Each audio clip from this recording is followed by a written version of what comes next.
ট্রাম্পের সময় শেষ হয়ে আসছে। ইরানের ইসলামী বিপ্লবী গার্ড বাহিনীর কড়া বার্তা। ইরানের ইসলামী বিপ্লবী গার্ড বাহিনী আইআরজিসি গোয়েন্দা শাখা এক বিবৃতিতে দাবি করেছে, বর্তমান ভূ রাজনৈতিক প্রেক্ষাপটে মার্কিন যুক্তরাষ্ট্রের সিদ্ধান্ত নেওয়ার সুযোগ অত্যন্ত সংকুচিত হয়ে পড়েছে। রোববার সামাজিক যোগাযোগ মাধ্যম এক্সে প্রকাশিত এক পোস্টে সংস্থাটি জানায়, সাম্প্রতিক বিভিন্ন কূটনৈতিক পরিবর্তন ওয়াশিংটনকে এক প্রকার কোণঠাসা অবস্থায় ঠেলে দিয়েছে। আইআরজিসির ভাষ্যমতে বেশ কয়েকটি গুরুত্বপূর্ণ ঘটনা প্রবাহ এই পরিস্থিতির সৃষ্টি করেছে।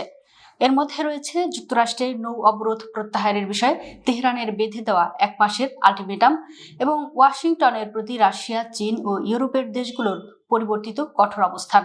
আইআরজিসি দাবি করছে, আন্তর্জাতিক অঙ্গনে মিত্র ও প্রতিদ্বন্দ্বীদের এই সুর বদল মার্কিন প্রশাসনের উপর প্রবল চাপ সৃষ্টি করেছে। বিবৃতিতে স্পষ্টভাবে বলা হয়েছে, বর্তমান প্রেক্ষাপটে বিশ্লেষণ করলে একটি বিষয়ে প্রতীয়মান হয় যে মার্কিন প্রেসিডেন্ট ডোনাল্ড ট্রাম্পকে এখন দুটি কঠিন বিকল্পের মধ্য থেকে যে কোনো একটি বেছে নিতে হবে। হয় তাকে ইরানের বিরুদ্ধে একটি অসম্ভব সামরিক অভিযানে নামতে হবে, অথবা তেহরানের সাথে একটি অপ্রীতিকর চুক্তিতে আসতে হবে। এই পরিস্থিতির বর্ণনা দিতে গিয়েই আইআরজিসি উল্লেখ করেছে, যুক্তরাষ্ট্রের সামনে সিদ্ধান্ত গ্রহণের পথ এখন শুরু হয়ে এসেছে। মার্কিন প্রেসিডেন্ট ডোনাল্ড ট্রাম্প যখন হোয়াইট হাউসে আসার লড়াইয়ে ছিলেন, তখন থেকেই তিনি ইরানের প্রতি কট্টর অবস্থানের কথা জানিয়ে আসছিলেন।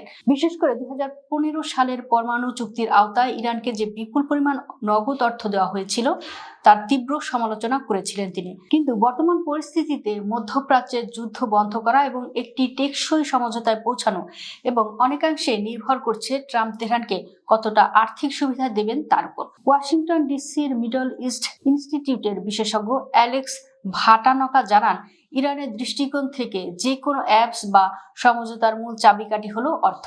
মার্কিন ও আরব কর্মকর্তাদের মতে, ট্রাম্প গত 1 দশক ধরে ইরানের বিরুদ্ধে অর্থনৈতিক যুদ্ধ চালিয়ে এসেছেন। পরমাণু চুক্তি থেকে বেরিয়ে গিয়ে তিনি ইরানের অর্থনীতির উপর যে কঠোর নিষেধাজ্ঞা আরোপ করেছিলেন, তা এখন তার নিজের জন্যই গলার কাটা হয়ে দাঁড়িয়েছে।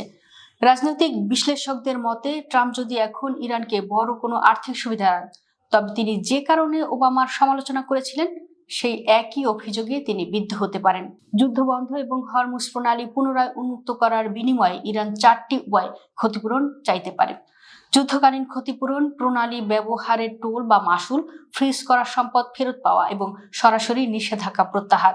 কুইন্সি ইনস্টিটিউটের নির্বাহী ভাইস প্রেসিডেন্ট তীর্থা পার্সি মনে করেন, ইরানের উপর থেকে নিষেধাজ্ঞা প্রত্যাহার করা হবে ট্রাম্পের জন্য এক বিশাল লড়াই, কারণ ইসরায়েল যে কোনো ধরনের নিষেধাজ্ঞা প্রত্যাহারের ঘোর বিরোধী। তিনি বলেন, এটি হতে পারে ইসরায়েলের সঙ্গে ট্রাম্পের সবচেয়ে বড় সংঘাত। তারা এটি রুখতে তাদের সর্বশক্তি নিয়োগ করবে। বলাই বাহুল্য, ইরানের অর্থনীতি বর্তমানে বিপর্যস্ত। প্রায় $300 বিলিয়ন ক্ষয়ক্ষতি কাটিয়ে উঠতে দেশটির অন্তত 12 বছর সময় প্রয়োজন। ফলে তেহরান চাইছে একটি চূড়ান্ত সমঝোতা, যার মাধ্যমে তারা বিশ্ববাজারে স্বাভাবিকভাবে কেনাবেচা করতে পারবে। অন্যদিকে ট্রাম্পের সামনে চ্যালেঞ্জ হলো নিজের কট্টরপন্থী ভাবমূর্তি বজায় রেখে কিভাবে একটি শান্তি চুক্তিতে পৌঁছানো যায়। শেষ পর্যন্ত মধ্যপ্রাচ্যের এই দীর্ঘস্থায়ী সংকটের সমাধান অস্ত্রের চেয়ে অর্থের উপরেই বেশি নির্ভর করছে বলে মনে করছেন বিশ্লেষকরা।